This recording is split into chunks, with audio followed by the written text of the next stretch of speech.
Ignazio Gioia nasceu em Castelluccio Inferiore, província de Potenza, região de Basilicata, na Itália meridional, filho de Nicolau Gioia e Luisa Taranto.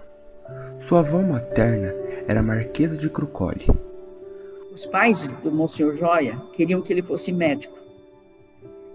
E, assim, ele foi estudar, e um dia os pais acharam uma carta em cima da mesa, dizendo: estou no seminário.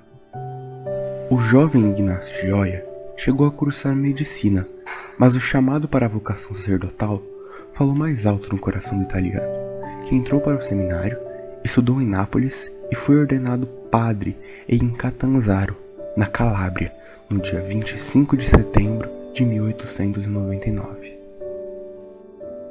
Em 1900, Padre Ignazio Gioia veio como missionário para o Brasil, recebido como coadjutor na paróquia de Descalvado e, 2 anos depois, em 1902, assumiu a recém-criada paróquia de Jaguari.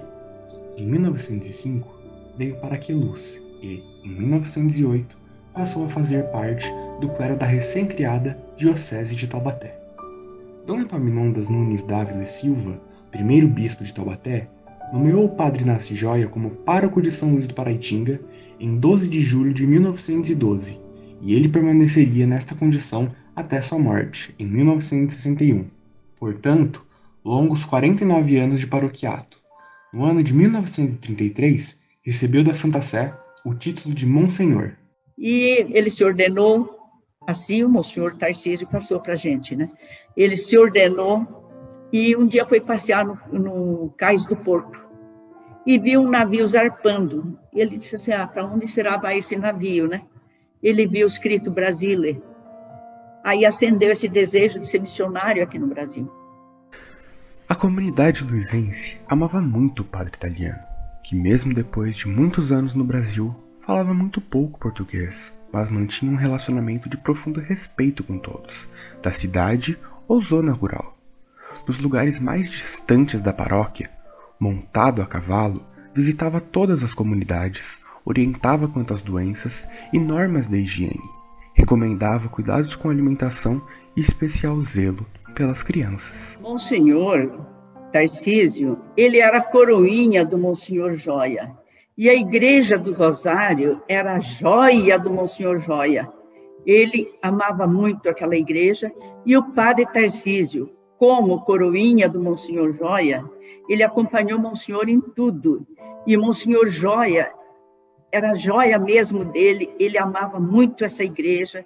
O legado de Monsenhor Ignazio Gioia em São Luís do Paraitinga transcende o tempo, porque por sua iniciativa foi reconstruída a Igreja de Nossa Senhora do Rosário, que, em 2021, completou 100 anos de sua reinauguração. Eu creio que ele trouxe para São Luís, assim, um pedaço da religiosidade do norte da Europa, onde predomina o gótico, e principalmente da Itália ou de Roma, onde predomina o românico. Eu creio que a obra é todinha do Monsenhor Ignazio Gioia. Inclusive, creio que foi a primeira igreja, aliás, com certeza, foi a primeira igreja com platibanda ao invés de beral, como são as coloniais.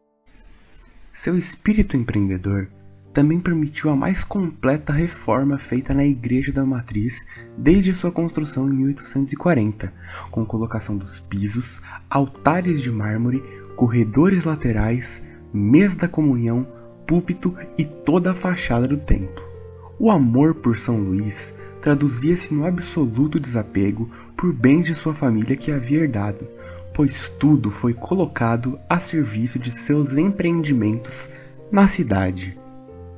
Ele era muito querido e muito respeitado, a pessoa respeitava muito ele, né? Vamos dizer, ele falava, o povo calava. Aqui ficou e tinha muito amor, às vezes dificuldades depois surgiram, né? O dinheiro faltou, tanto que a dona Antônia do Dito Domingues conta que o pai dela tinha padaria. Isso aí me emocionou muito, sabe? Ela disse que um dia o Monsenhor falou para ela: fala para o seu pai que não mande mais pão, que a dívida eu vou pagar, mas não mande mais pão, que não tem dinheiro. Daí o seu Gulino falou para ela: volta lá, fala para o Monsenhor que a dívida está perdoada e que ele terá o pão até o fim da vida. Isso aí foi um gesto muito bonito dele. Com a saúde debilitada, Monsenhor Joia tinha padres coadjuntores que cuidavam das atividades da paróquia em seus últimos anos de vida. A Igreja do Rosário era onde conseguia celebrar pela proximidade com a casa paroquial. Ainda assim, sempre com o auxílio de paroquianos, devido à dificuldade para se locomover.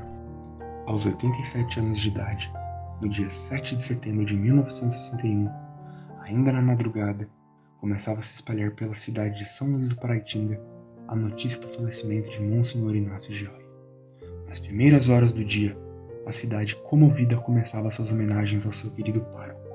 O funeral de Monsenhor Inácio Gioia é considerado até hoje um dos maiores na história da cidade, pelo número de pessoas, pela solenidade das exéquias, pela comoção dos luisenses e por reunir das mais altas autoridades até os mais simples dos paroquianos.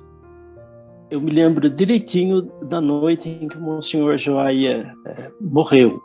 A dona Marina, ela bateu aqui na igreja, chamou: Dito, Monsenhor morreu. Daí meu pai já levantou, foi lá, e logo de manhã ele arrumou uma caminhonete aqui e foi buscar uma urna para o Monsenhor Joia, porque naquele tempo não existia urna funerária aqui em São Luís, era só aquele caixão de pano que havia aqui em São Luís. O corpo ficou na Igreja da Matriz, né? Aí os padres que vieram fizeram aquela missa solene de réquiem. Aí depois, em seguida, saiu o cortejo dele para a Igreja do Rosário.